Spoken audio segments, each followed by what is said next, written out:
എടി മോളെ ഈ കണസ സാധനങ്ങൾ മുഴുവൻ തലേ വാരി പൊത്താണ്ട് ഇതുപോലത്തെ 12 ആയുർവേദ ചെടികൾ തലയിൽ അരച്ച് തേക്ക്.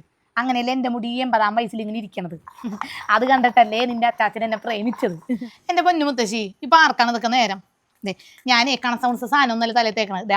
മാമാർത്തിന്റെ കേരള താളിയാണ് ഇത്. നമ്മുടെ അമ്മമാരെ അപ്രോച്ച് ചെയ്ത 12 ഹെർബ്സിന്റെ പവറുള്ള ലോങ് ആൻഡ് തിക് ഹെയർ നൽകുന്ന ഒരു ക്ലെൻസിങ് ഹെയർ മാസ്ക് ആണ് കേട്ടോ. ഇപ്പോഴത്തെ നമ്മുടെ ബിസി ലൈഫിൽ ഇങ്ങനെ ഒരു താളി കിട്ടിയ സൗകര്യമാവൂലേ? ഇത് നമ്മുടെ ഹെയറിൽ നന്നായിട്ട് ലെങ്ത് ഫുൾ ആയിട്ട് അപ്ലൈ ചെയ്തതിന് ശേഷം 20-25 മിനിറ്റ്സ് വെച്ചതിന് ശേഷം വാഷ് ഓഫ് ചെയ്യാം. അപ്പൊ നമ്മുടെ ഹെയർ നല്ല സോഫ്റ്റ് ആൻഡ് സിൽക്കി ആവും കേട്ടോ. പണ്ട് നമ്മുടെ അമ്മമാരുണ്ടാക്കി തന്ന അതേ താളിന്റെ സ്മെല്ലാണ് ഇതിന്. അപ്പോൾ പ്രൊഡക്റ്റ് താഴെ ടാഗ് ചെയ്തിട്ടുണ്ട്. അപ്പൊ എന്റെ കൂപ്പൺ കോഡ് ഇത് യൂസ് ചെയ്തതിന് 20% ഓഫ് മാമാർത്തിന്റെ വെബ്സൈറ്റിൽ നിന്നും ആപ്ലിക്കേഷൻ കിട്ടും. മാമാർത്ത് കസ്റ്റമേഴ്സിന്റെ ഫീഡ്ബാക്ക് വാല്യൂ ചെയ്യുന്നതുകൊണ്ട് തന്നെ കസ്റ്റമേഴ്സിന്റെ സജഷൻസ് പ്രകാരം ഓണിയൻ ഷാമ്പൂ സുപ്പീരിയർ കോട്ടിൽ എൻഹാൻസ് ചെയ്തത്. ഇത് മൂന്നും കൂടി കംപ്ലീറ്റ് റേഞ്ച് ആയിട്ട് ട്രൈ ചെയ്ത് നോക്കൂട്ടോ. എന്നാ കുറച്ച് മുത്തശ്ശിക്കും തന്നെ. അയ്യടാ ഇതിനൊരു തുള്ളി ഞാൻ തരില്ല. വേണമെങ്കിൽ കമന്റിൽ ലിങ്ക് ഇടാം, അതിൽ കയറി മേടിച്ചോ.